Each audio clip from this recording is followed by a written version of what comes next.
Leading Change. This is Rod Spencer. Not too long ago, the Massachusetts High Technology Council conducted a survey of local CIOs.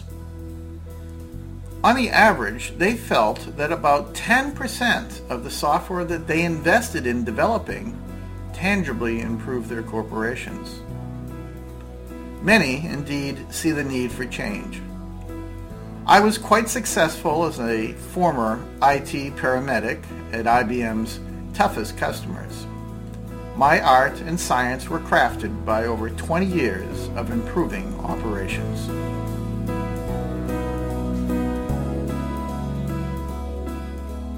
Change comes about as a result of first winning the hearts of some and then the minds of the greater population. It is indeed both an art and a science. Despite popular notions, change is not induced by motivation from measurement. Rather than motivating people, it is necessary first to inspire them. They must first have a sense of ownership, the latitude to evolve, and tangibly feel and see the success. In short, they must get it. These are your change leaders, but their efforts will fail if not followed up by a sustained understanding of the strategic ambitions of the corporation, institutionalization of their early successes, and indisputable proof of improvement in the form of measurement. So let's look at something I call the success landscape. Recalling a famous quote from Napoleon Hill, "The starting point of all achievement is desire. Keep this constantly in mind.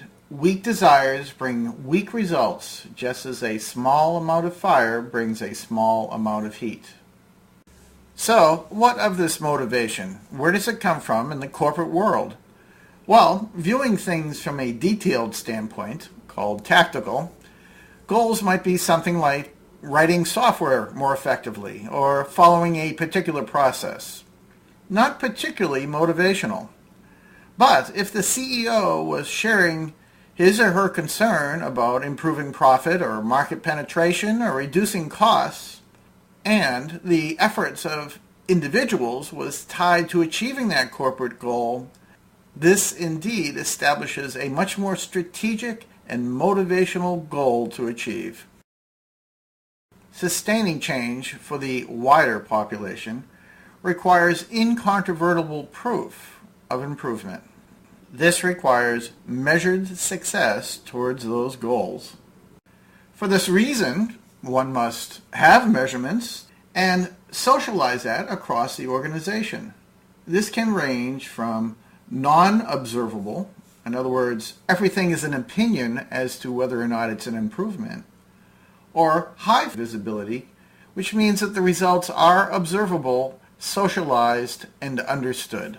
So, one might ask, where are you in this success landscape? Those on the lower left are tactically focused and do not have the benefit of observable results. This constitutes a risk both to the short-term buy-in, as they do not understand why the change needs to occur, and they cannot sustain it in the long term, as they have no incontrovertible proof that it is an improvement. Those in the upper left do have a sense of a strategic goal in mind and are so inspired to start. But these efforts typically fade as they do not have observable results, and their efforts are washed away in a tide of opinions. Those on the lower right see the financials and see the problem. However, they don't know how to fix it, or they do not have faith in any particular process, as they haven't been inspired by any short-term successes. Those in the upper right experience the lowest risk both to early adoption and long-term commitment. They are strategically inspired, and they have seen and felt the improvements, And in addition, they can encourage widespread adoption in that they have incontrovertible proof that it is an improvement rather than simply an opinion.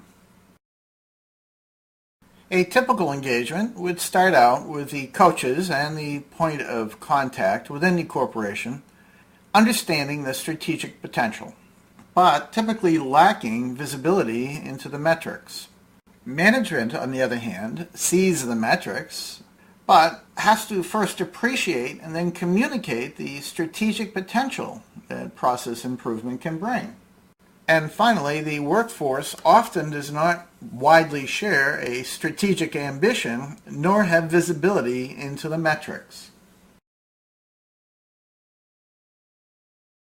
It is for this reason that pilot efforts are first conducted to inspire people as to the strategic potential, and then once that trust is earned, greater visibility is shared among the workforce for wider adoption and a true measure of success.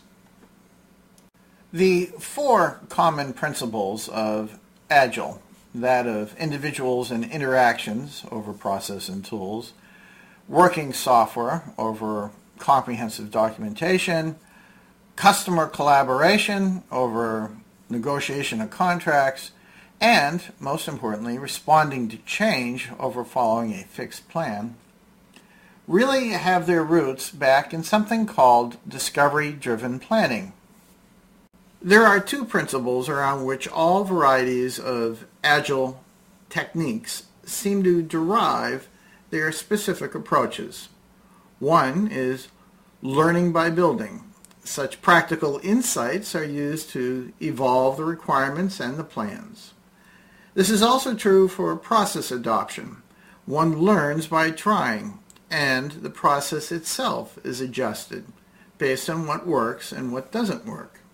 The other foundational principle is that of focusing on business.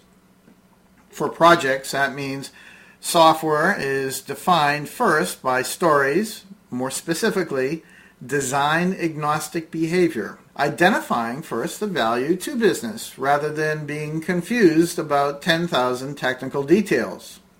The same applies to process. Here, process is explored based on its value to business, the strategic goals that we referred to before.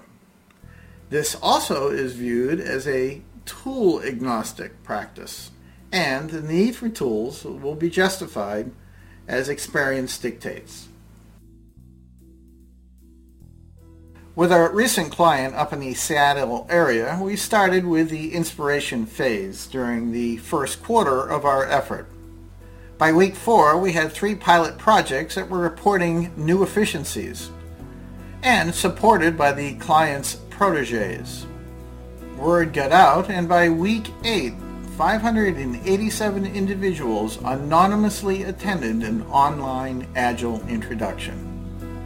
And by the end of this Inspire phase, over 1,000 individuals received formal training. During this period of time, we started our sustainment phase. Early steps involved establishing a software engineering process group. Formal incentives were being employed as they were supported by the CEO. And the protégés, the early protégés, now became mentors through a formal mentoring program. They identified 5 business goals with the business owner, and the group established and adjusted 50 somewhat practices throughout multiple projects. And at this point in time, a U.S.-wide message from the CEO was sent out stating that we are adopting Agile and will not back off. I must say that my motivation to conduct this type of work has always been in seeing the improved morale that people take in the manner in which they approach work. Yes, their productivity is improved, but moreover, they take a hand in what and how they go about that work. They have the latitude to be successful. You too are about to embark on a great adventure. We, you and I, must first do what is necessary to inspire and then sustain participation. It's in what we enable, but more importantly, it's in what the workforce understands. This has been Rod Spencer, and I appreciate your interest.